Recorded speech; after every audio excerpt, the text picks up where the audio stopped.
भूल करके भी कभी किसी से अपनापन न करे। बहुत बहुत खतरनाक अपनापन होता है। अपनापन का नाटक करते करते अपनापन हो जाता है। झूठा खेले साचा होए। झूठ से भी किसी से ये न कहे कि हम तुम्हें बहुत प्यार करते हैं। झूठ से भी न कह ले, सच्ची हो जाएगा। और अगर किसी शरीर से प्यार हो गया तो बिछुड़ेगा पक्का, क्योंकि बिछुड़ने वाला फिर तुम्हारी दशा क्या होगी, फिर तुम्हारा हालत क्या होगा। आकाश की तरफ भरत जी देखते हैं तो उनको चंद्रमा में भी अपना हिरन दिखाई देता है। भूमि में देखते हैं तो उन खुर जो बने होते हैं हिरन, उनकी रज ले लेकर छाती से लगाते हैं तो उनको शांति मिलती है। ये मेरे मृग शावक के चरण चिन्ह है। इतना प्यार, इतना अपनापन। तो इस शरीर से जो अपनापन हो गया वही तुम्हें भय दिखा रहा है मृत्यु का।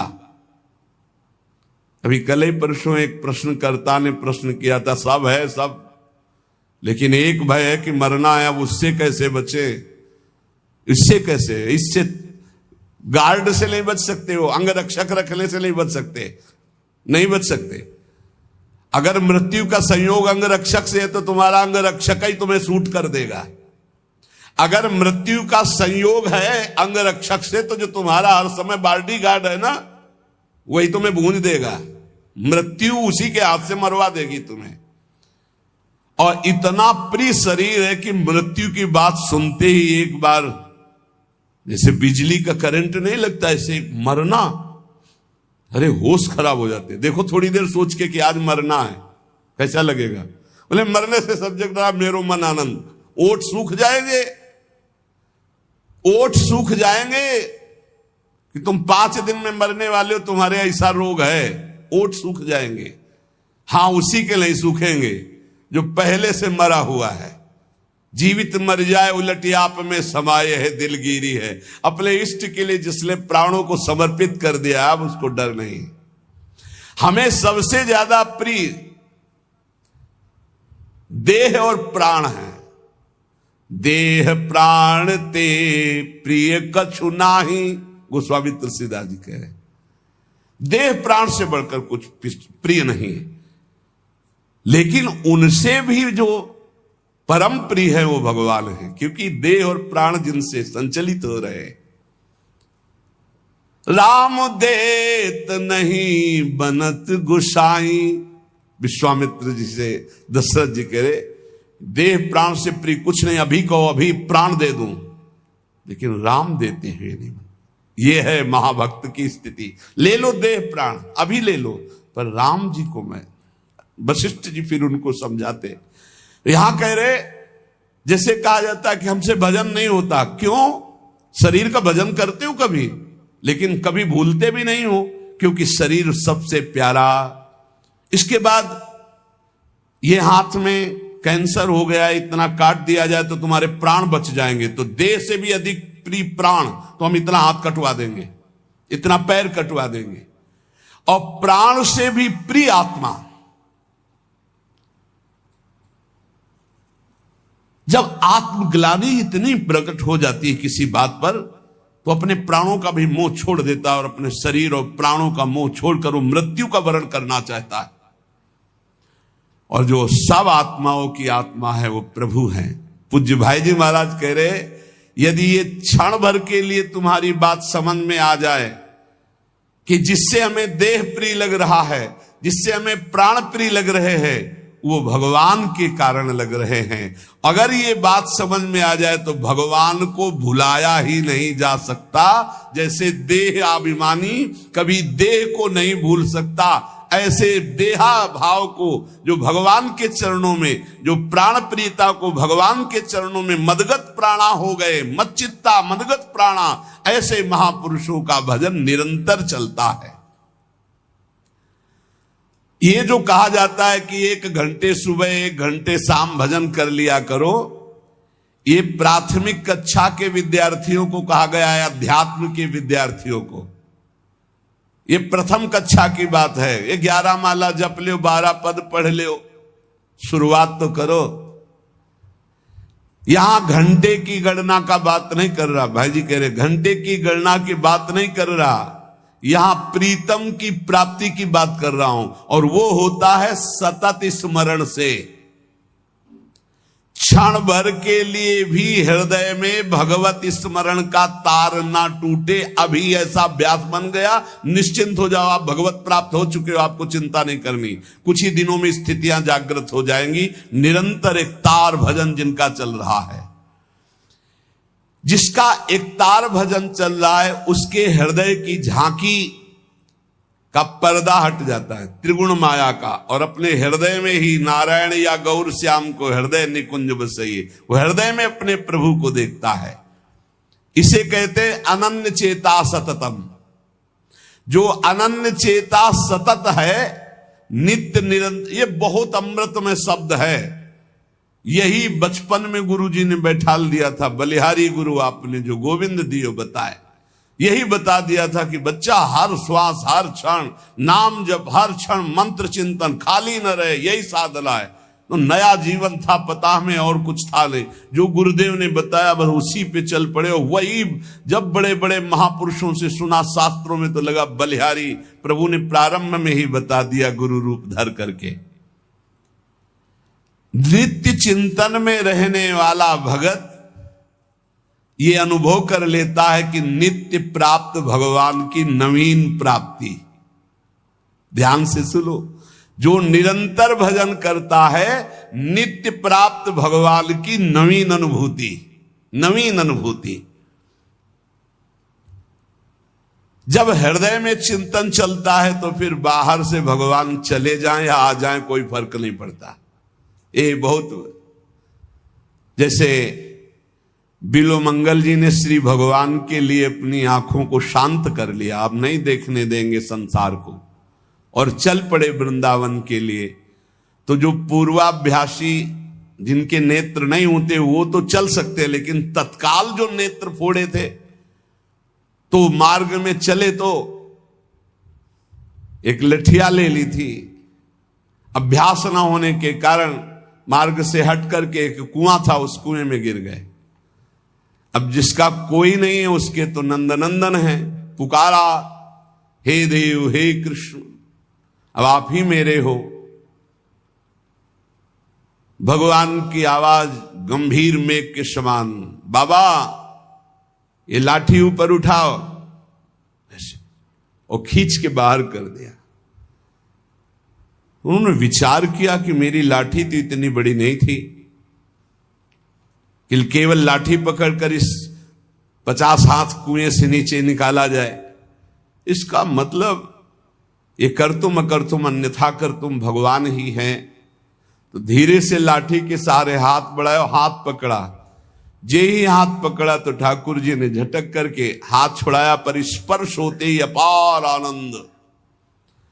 तब कहते हाथ छुड़ाए जात हो, निबल जान के मोही, हृदय ते जब जाओगे तो सबल सराहू तोय। बूढ़ा हो गया हूं, निर्बल हूं, हाथ छुड़ाकर चले जा रहे हो, आप बलवान हो, नवकिशोर हो, जाओ, लेकिन हृदय से चले जाओ तो तुम्हें सबल और बहादुर जानूं। हृदय से अब तुम्हें नहीं जाने देंगे, हर समय स्मृति के तार से हम तुम्हें बांध कर रखेंगे। तो भगवान ही हाथ पकड़कर वृंदावन लाए थे बिल्वमंगल जी को। भगवान की स्मृति भगवत प्राप्ति का वर्तमान में स्वरूप है। हर समय भगवत स्मरण चल रहा, आप भगवान में हैं। 1 घंटे 2 घंटे नियम वाला यहां प्रसंग नहीं कह रहे, इतनी संख्या पूरी करो, हम संख्या की बात नहीं कर रहे, हम गणना की बात नहीं कर रहे, हम भगवत प्रेम प्राप्ति की बात कर रहे हैं, जिसमें कोई गणना नहीं, कोई संख्या नहीं, पर हर श्वास हर सेकेंड नाम से जुड़ा हुआ होना चाहिए। ये खास बात है। आरंभिक साधकों के लिए ठीक है गणना नियम, प्रारंभिक जो साधना में लगे हैं, लेकिन हम उन भगवत प्रेमी महान भाग्यशाली उपासकों की बात कर रहे हैं जिनका एक ही उद्देश्य है भगवत प्राप्ति। तो उनके लिए संख्या नहीं, गणना नहीं, एक क्षण भी विस्मरण ना होने पाए, उठते बैठते खाते पीते हर परिस्थिति में लघुशंका हो रहे तो नाम चल रहा है, शौच हो तो नाम नहीं छोड़ना है। हिसाब किताब तो हरि संभाले, अधाधुंध दरबार हमारा चलेगा। कितने हुए तुम देख लेना, तुम गिनो बैठ के। हम तो अधाधुंध शुरू, राधा राधा राधा राधा राधा, गणना तुम करो, फल फूल तुम ही हो, तुम्हें क्या फल चाहिए, तुम ही हमारे फल फूल हो। ये मस्ती भगवत प्राप्ति, क्या चिंता क्या परवाह। क्षण भर के लिए यदि प्रीतम की स्मृति ना हटे तो हिसाब किताब की बात प्रीतम संभालें। हम नाम जापक कि हृदय में आराध्य देव की ऐसी झांकी प्रकट होती है कि क्षण भर के लिए कभी विस्मरण नहीं हो सकता। ऐसी स्थिति में वो सो रहा होता है तो भजन होता है। छाती में अगर कान पवित्र हो तो लगा के छाती देखो, आपको सुनाई देगा नाम चल रहा है। ये एक गूंज सी उठती है। प्रेमी जनों को इतना नाम प्यारा हो जाता है कि स्वयं भगवान आकर कहें कि नाम के जप का फल है मेरा दर्शन, देखो मेरा दर्शन हो गया, छोड़ दो नाम जप। तो भक्त कहेगा कि महाराज दंडवत आप चले जाओ, मैं आपका नाम नहीं छोड़ सकता। ऐसा नाम प्रेमी पूज्य भाई जी महाराज कह रहे हैं। और इतना प्रिय नाम होता है कि अगर वही नाम निरंतर जप रहा दूसरा कोई बोल दे तो दौड़ पड़ेगा उसकी चरण धूलि लेने के लिए। ओ, इसने राधा बोला, ये तो परम पावन, उसकी चरण धूलि माथे पे लगा दे के। प्रीतम का नाम लेने वाला, प्रीतम की चर्चा सुनाने वाला, प्रीतम के समान प्यारा लगने लगता है नाम जापक को। प्रीतम का कोई भी प्रसाद, वस्त्र, भोग प्रसाद, इत्र प्रसाद, फूल प्रसाद, कुछ भी वो प्रीतम से बढ़कर के प्यारा लगता है। ऐसा लगे तब जानना कि अब हमारे हृदय में भक्ति का रंग। प्रसाद खड़े हो गए, प्रसाद की परिक्रमाचार की, दंडवत की। ओहो, आज तो राधा वल्लभ लाल जी बरस पड़े। प्रसाद, माला, ओहो अहो भाग्य। इत्र जरूर ऐसे मुख से, ओहो अहो भाग्य, आज तो श्री जी की अपार कृपा हो गई, इत्र प्रसाद मिला, आज तो श्री जी का चरणामृत मिला, आज तो श्री जी का उच्छिष्टामृत मिला। अपने इष्ट की कोई भी सैया, चरण चिन्ह, पादुका, वस्त्र, कुछ भी देख करके हृदय में जब आनंद उत्पन्न होने लगे, रोमांच होने लगे, तो समझना चाहिए हमारे हृदय में इष्ट प्रेम का रंग चढ़ रहा है। जब तक श्यामा श्याम हमारे परम प्रेमास्पद नहीं है, तभी तक ये बात कहनी पड़ती कि बहुत कठिन पड़ रहा है भजन करना। और जिस दिन श्यामा श्याम हमारे परम प्रेमास्पद होंगे, अपने आप जैसे प्राण धड़कते ना, ऐसे भजन होता, भजन करना नहीं पड़ता फिर। अब उसको हम लौकिक भाषा में ऐसा समझा दें कि जैसे बड़े मकानों में या होटलों में कुछ लिखा चलता रहता है ना, बार बार, बस ऐसे चलता रहता है हृदय में, बार बार ऐसे चल रहा है। वो उसकी आंतरिक दृष्टि उसी में लगी हुई, बस न ओठ हिलना, न कोई चेष्टा, न कोई माला, न कुछ, बस समझ ही नहीं सकते तुम, बहुत चल रहा है। वो अंतर्मुख होकर उसे देख रहा है, हर समय चल रहा है, बार बार नाम, बार बार मंत्र। जब तक हमारे परम प्रेमास्पद श्यामा श्याम नहीं है, तभी तक उनका स्मरण चिंतन ये बड़ा बोझा सा लग रहा है। और जिस शुभ घड़ी में हमारे हृदय में बात आ जाती है कि मेरे प्राण प्रीतम श्यामा श्याम, ये जहां अपनापन होता है तहां मन दौड़ पड़ता है, प्राण समर्पित हो जाते हैं, चित्त चिंतन करने लगता है। बहुत उत्तम। जो न जी में प्रेम तो कीजय व्रत नेम, जब कंज मुख भूले तब संजम विसेखिए, आस नहीं पीकी तब आसन ही बांधियत, और शासन के शासन को मूंदी पति पेखिए। नखते सिखा लो सब श्याममयी, बाम भई बाहर और भीतर, न दूजो देव लेखिए। जोग कर मिले जो वियोग होई ब्रजपति को, जो न हरि होए तो ध्यान धरि देखिए। कह रहे जब तक हृदय में प्रीतम के प्रति प्रेम नहीं हुआ तभी तक ये व्रत संयम नियम ये सब, और जहां कंज मुख देखा, मुख कमल पर दृष्टि पड़ी तो नेत्र भौरे बने, बस हो गया काम। और ये तभी होगा जब आप निरंतर नाम जप करेंगे। नाम जप से रूप प्रकाशित होता है, विश्वास कर लो। देखी रूप नाम आधीना, नाम नहीं तो रूप का जो वास्तविक रूप प्रभु का, उसका दर्शन नहीं होता। और जब प्रीतम के आशा नहीं है तो फिर सांसों को रोकिए, आसन बांध कर बैठिए, नहीं तो प्रीतम की आशा में जो डूबा है, चलते फिरते उठते बैठते भाव समाधि में रहता है, हर समय भाव समाधि रहती है। नख से शिखा तक ब्रज युवती श्याममयी है, उसके हृदय में श्याम सुंदर, बाहर श्याम सुंदर। जोग तो तब करे जब वियोग हो, हर समय स्मृति के संयोग में अपने प्रीतम बने रहते हैं। योग कहते हैं अप्राप्त की प्राप्ति को, प्राप्त के अभाव को कहते हैं वियोग। यहां स्मृति में इतना तार जुड़ा हुआ है कि प्रभु एक क्षण के लिए भी कभी दूर नहीं होते। प्रीतम अनेक नहीं होते, प्रीतम एक ही होते हैं। और जब तक प्रीतम नहीं वरण हुआ तब तक अनेक होते रहते हैं, अनेक भाव, अनेक उपासना, अनेक रंग।